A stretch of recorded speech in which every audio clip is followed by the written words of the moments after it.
all of 4 minutes in game number 4 is in for rain or shine. Derby Cruz can't get his jumper. Battle for that loose ball. It's back in Llamados' hands. Inside to Derby Cruz. Well, a good play right there because there was a full shot clock and Rafi Rivas was going to play volleyball with that shot. I think he was ready. Arellano, the runner. No. And Pingers finally controlling the rebound. Another big rebound there and solid stop on the part of Derby Ace.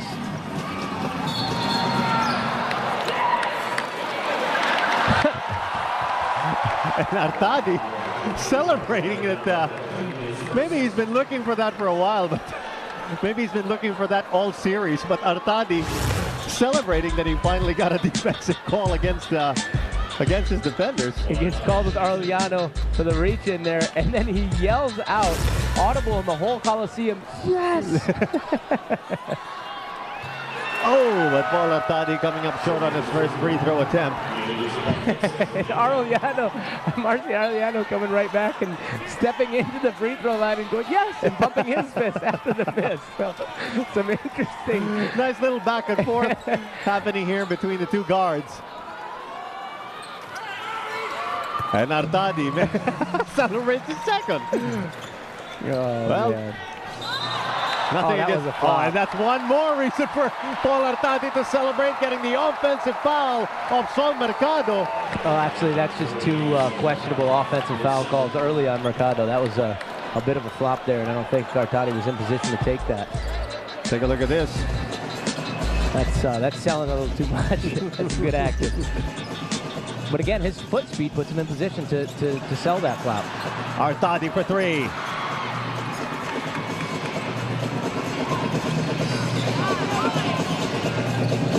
Over to Telan in the corner. Neely at the high post against Pingris. The drop for Telan. Telan inside. And Mark Pingris had Mark Telan's number on that one. Yeah, just crowded down there with some big bodies. You saw the long arms of Rafi Rivas, Mark Pingris, the import around him. Not easy to score with that many big long arms around you. Don Aliado now comes in for the B-Meg Derby Ace Llamados. Don Aliado, 9 points and 4 rebounds in game number 4. There's the drop. Telan finally connects. Yeah, finally some nice execution right there on the part of Rain or Shine. Telan moving off of the penetration, getting himself an open shot. 3-second differential between game clock and shot clock. Aliado looking for Simon. And Washam really showing off his shooting skills tonight. Just a big time shot. Washam coming in and making a massive impact. Final 3 seconds of the first quarter. Neely tries to beat the buzzer, and he does. Well, definitely a much needed basket for Rain or Shine. And Artadi hoping for one more thing to celebrate at the end of the first quarter. But no, the B-Meg Derby Ace Llamados, however, have accomplished their mission to take the early lead. They're up by 15, 29-14. We'll be right back with the second quarter.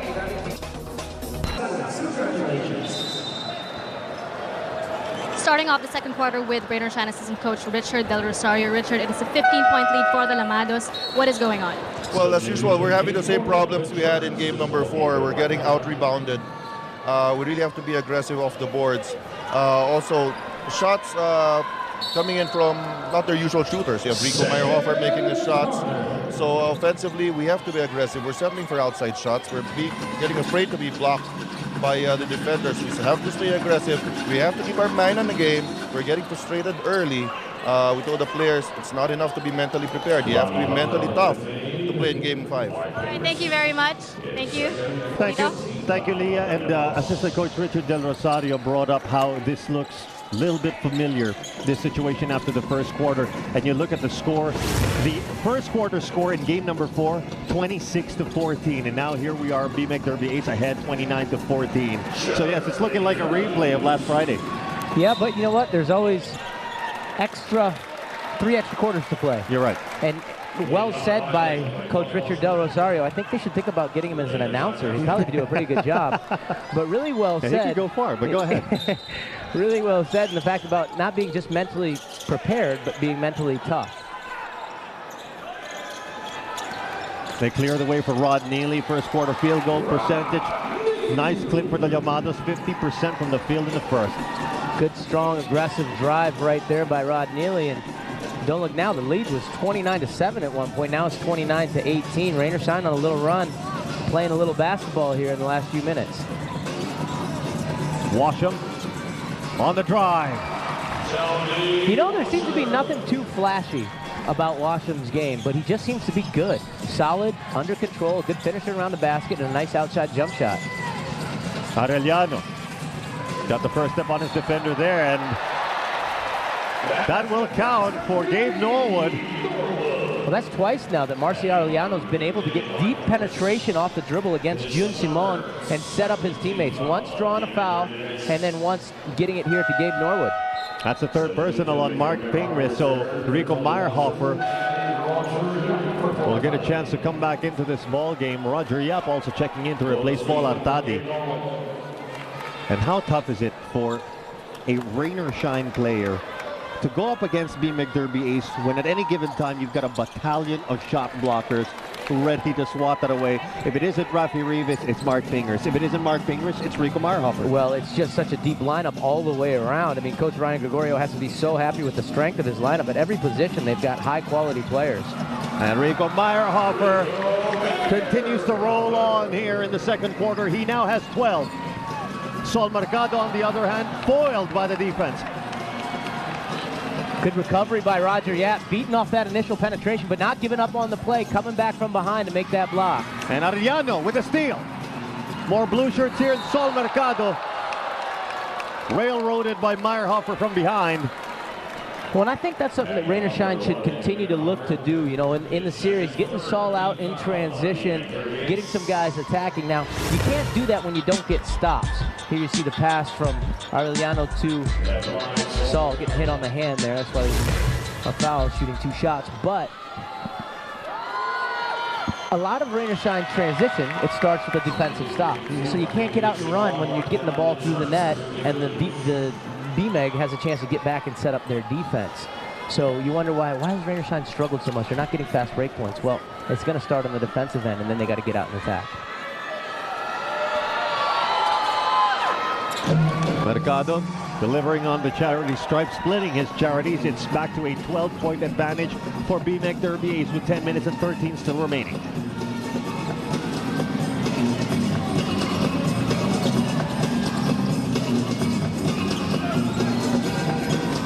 Couple of screens for Roger Yap. The leaner is good. That's just not an easy shot. He's leaning, shooting a double pump with Gabe Norwood right behind him. Roger continuing to play very well. Mercado with a crossover over to Neely. He's wide open. 3-point shot, no good. Pingris gets the rebound. Well, there have been a few of those plays now where Mercado set up his teammates for open shots, but Rain or Shine struggling from the outside.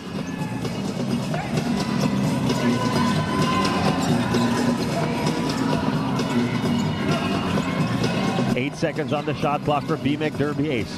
Pingris at the low post, out to Yap. James Yap ready to shoot. And the luck of the bounce favoring Rain or Shine here. Arellano, hang time, nice 2.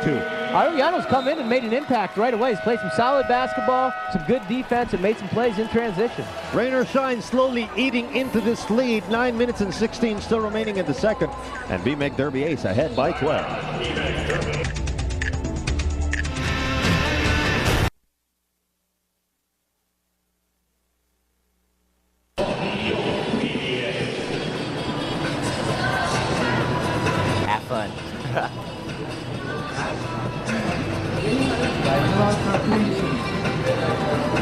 Play as a team, defend, rebound, have fun.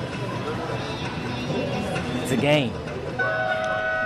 Sol Mercado and his teammates probably watching game tape yesterday and seeing all of the things that they lacked or that they failed to do in game number 4. Over to Leah Cruz now with the story from the huddle.